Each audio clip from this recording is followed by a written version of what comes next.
All right, this is day one of the basic gym-based strength and conditioning program. There are going to be 6 parts to this workout today. We're going to start in with a core warm-up. You're going to do 2 rounds of each of these 3 exercises. So we're going to start with a mountain climber. A mountain climber, palms down. You're going to have one foot close to your hand, the other foot's going to be back. And you can just walk, step the foot back, and then step the foot forward.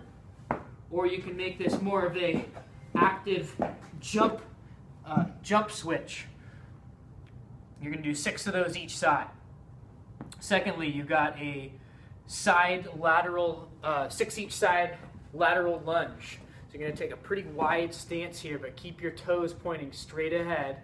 And then you're going to shift, your torso is going to shift over to one side, and you're going to take most of the weight with your bent leg, and the other leg is going to go straight. And then you switch sides. You can kind of stay low. And you can see that my knee is coming out here. I don't want my knee to be bent and caved in here. I want to keep the knee tracking out. If you look from the side profile here, you'll see the torso angle that I have. So from a standing upright position, my hips come back and then my shoulders come forward. That's your lateral lunge. And then the last one for this circuit will be a 10 each side hip circles. So I can hold on to something if I want for balance, but if I don't need it, then I can just balance on one leg. And I start by squeezing my butt to kick my leg up, and then I circle my knee around. Kick back, open to the side, and circle around. Try to make this a pretty fluid hip motion. The second part of day one is a skill warm-up. I'm going to go through each of these 4 movements twice and rest as needed. The first one is thrusters. I'm going to do 6 thrusters. So I can do this with a barbell. I can also do it with a set of dumbbells. I'll use my dumbbells. You can see my positioning here with my elbows in front. The weights are on my shoulders. I start upright in this what I call rack position. The dumbbells are racked on my shoulders. So get my squat stance, feet slightly wider than shoulder width, the whole foot is down. Now I'm going to descend into a squat, pushing the hips back, keeping the knees back, keep the knees tracking out. I'll go down ultimately until I want to go down to where my hip is below the crease of my knee, and then out of the bottom I extend through and I end up in this overhead press position. You're going to try to get as much range of motion overhead as you can here while keeping your spine from arching. Try to keep a neutral spine, and it helps to really flex your butt at the top of the motion. And then, so a thruster motion is a squat and a press. And you can see going through it, you can make it a pretty fluid motion. Okay, so I'll do 6 thrusters. Next I'll go into burpee. And the standard for the burpee in this will be coming to a clap and extension overhead at the top of the movement, and then going down and touching your chest and thighs on the ground. So I think the most efficient way to do this is to squat down and put your hands down, and then slide your feet out and drop right to the ground. Next you'll do this sort of cobra stretch that they do in yoga. Keep your knees down and push your chest up. And then I'm going to snap my hips back, get my feet on the ground close to my palms, and then I'll jump and clap out of the bottom. And you can flow through your burpees.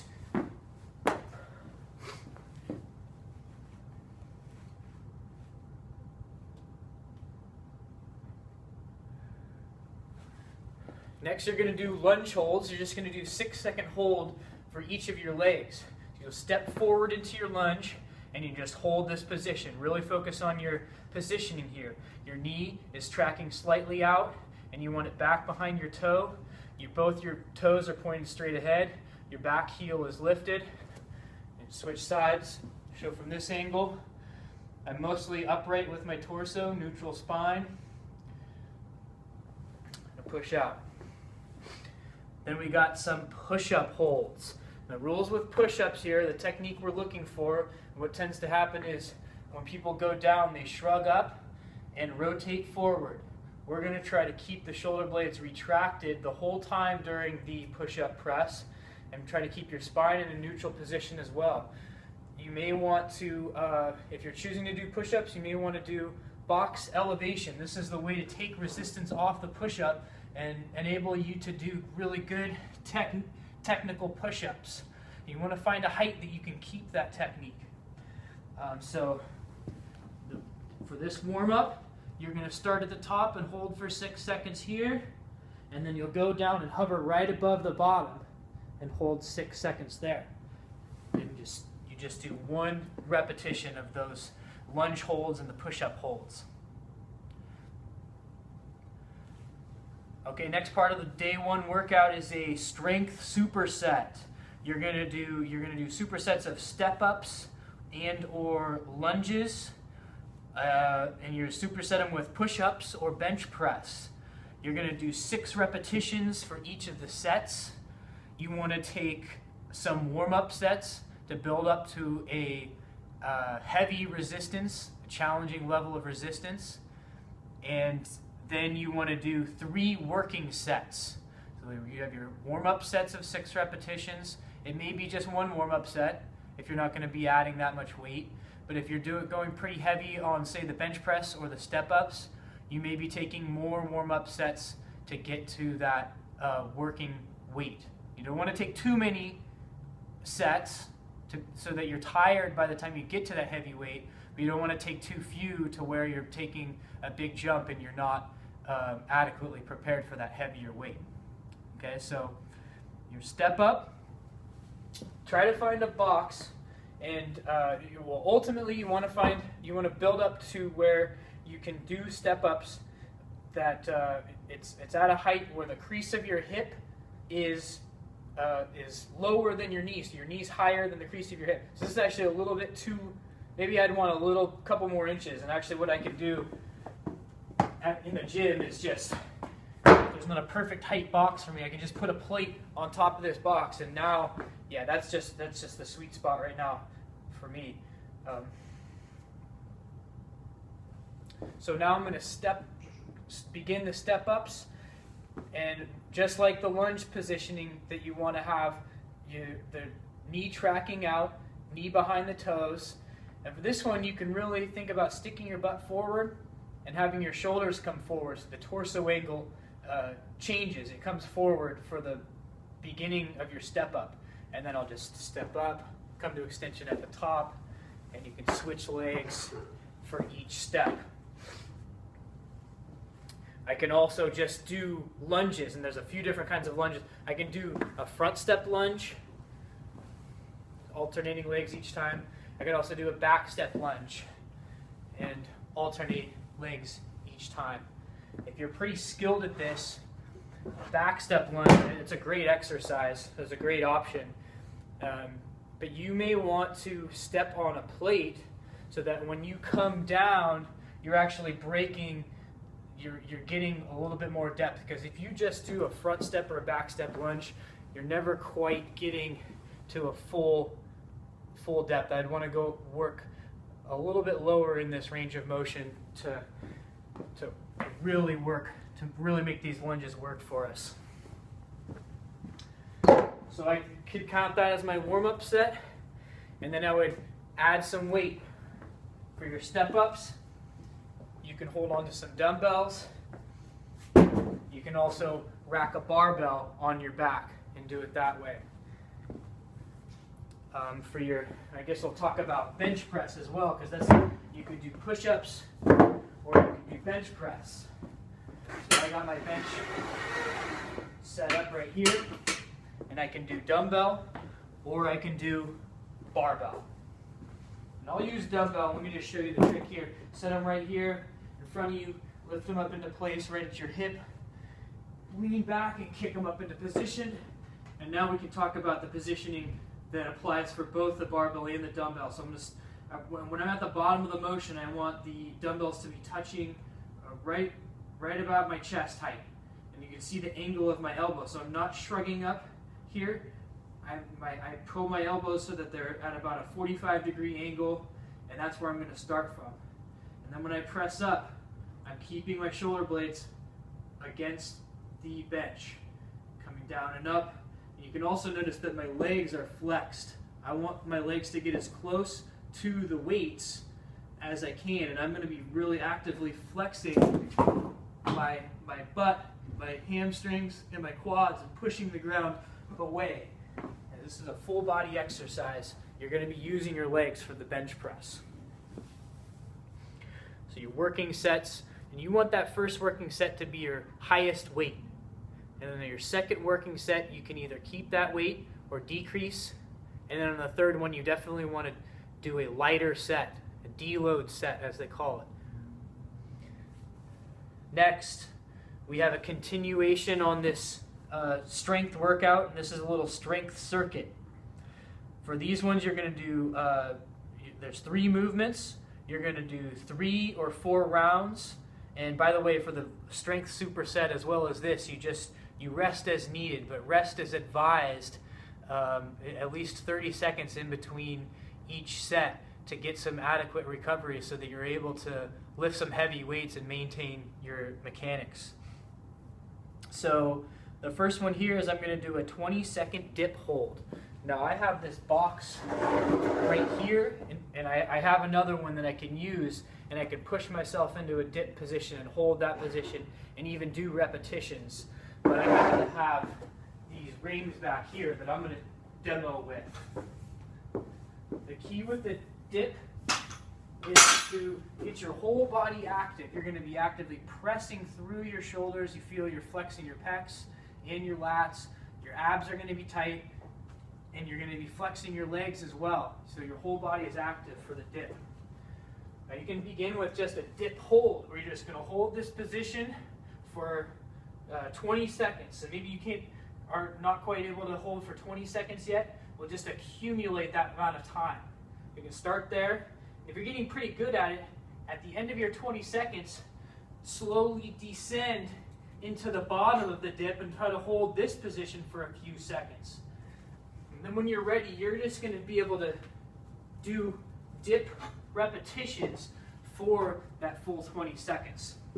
Just with any other pressing or pulling motion, the fault usually happens as you descend into the dip. People will tend to round and shrug.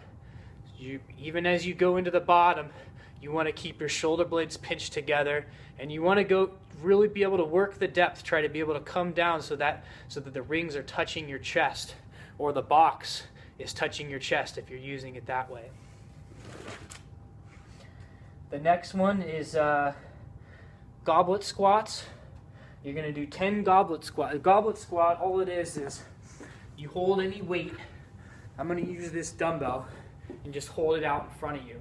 And then you get into your squat stance just as we worked on earlier, and then you do your squats. This is going to be 10 repetitions right here. And I can hold a little bit heavier weight if I wanted to. If I wanted to make this a front squat, a weighted front squat, I could do that as well. And then I'm going to do 8 each side resisted lateral steps. So there's a couple ways to do these. People have those ankle bands where it's just a little piece of rubber and you put it around each of your thighs. You can do those and step laterally just the same. But I got one of these looped bands. I'm going to use this. So I'm going to step one foot in the band, the outside foot. I'm going to get in a position where I push my hips back a little bit, and then all I'll do is just, whoop, this isn't going to quite hold steady for me, but what I do is take a step out, take a step in, stepping out and stepping in, and working to push against and control on the way back.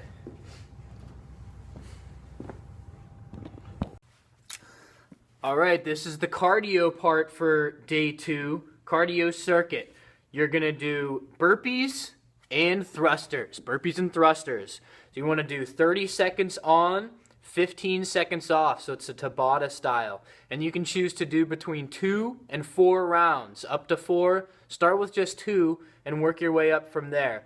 And the weights that you want to use for your thrusters totally depends on, you want to be able to go through this workout pretty much continuously, not have to take a break during that 30-second period. You want to be able to do the thrusters through that period. You'll be able to do like 15 or 20 reps. So that's what you want to judge base the weight on being able to do that. So I went over these movements already. I'll go through it a couple of times. So I'll do my burpees, and with the burpee, just as with the thruster, it's the pace that counts on this period. So just try to keep a smooth mechanics. Alternatively, on the burpee, so I can come to here and I can step 1 foot forward at a time. That's another option for people. And if you start to get fatigued, you can go to that technique as well. So then I rest my 15 seconds, get my weights, and then I can begin my burpees. Excuse me, my thrusters. Squat and press. So try to get in a rhythm here. You can add some good speed if you can. And then I rest 15 seconds and repeat that cardio. Alright, we'll finish this workout up as with all of our workouts, all 4 of the workouts in this series. Give yourself a little time to do some foam rolling at the end. I got one of these foam rollers here, black, pretty hard cylinders. You can use the lacrosse ball. I actually really like to use a softball. It's a really good thing to use. And this is a massage. This is a massage modality. And it's really important after your workouts. Really an overlooked aspect of training is this massage and the effects, the positive effects it will have on your recovery. And so you can use this for any part of your musculature and try to pinpoint the areas that are the larger muscles. So I'm starting on my glute. The way to get the glute is I'm going to roll to one side, get one cheek at a time, and then I want to work the whole extent of my glute muscle from the high hip down to the low hip. And then I can come down to the side. I can roll the outside of my leg. And you think of your leg as a cylinder. So I'm kind of getting the back and the outside. Now I'm just on the outside. And I'm going from the hip to the knee. Now I can roll a little further. And now I'm to the front. And now I've rotated in to the inside.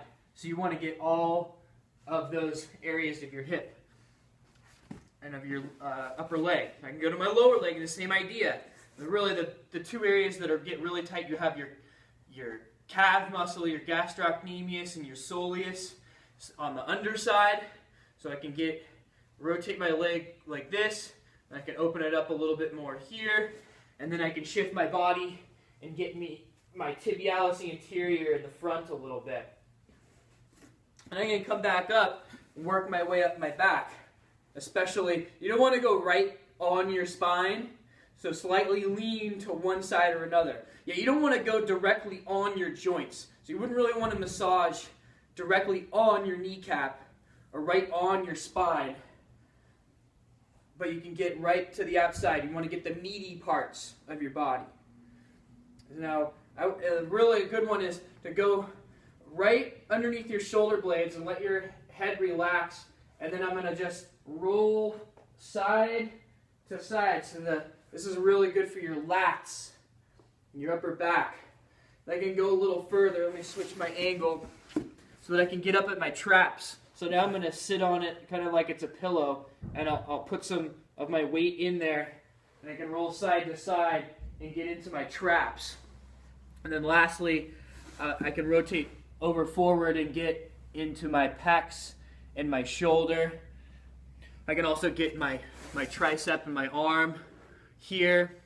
Something like your bicep and also your ab muscles and your psoas muscles. They're a little difficult to get on this. This is something you might want to get even using your hands. And honestly, your hands and your thumbs and somebody else's hands or thumbs are even more effective in addressing specific acute tightness in your muscles. So you may, if you have an opportunity to get a manual massage, I would recommend that.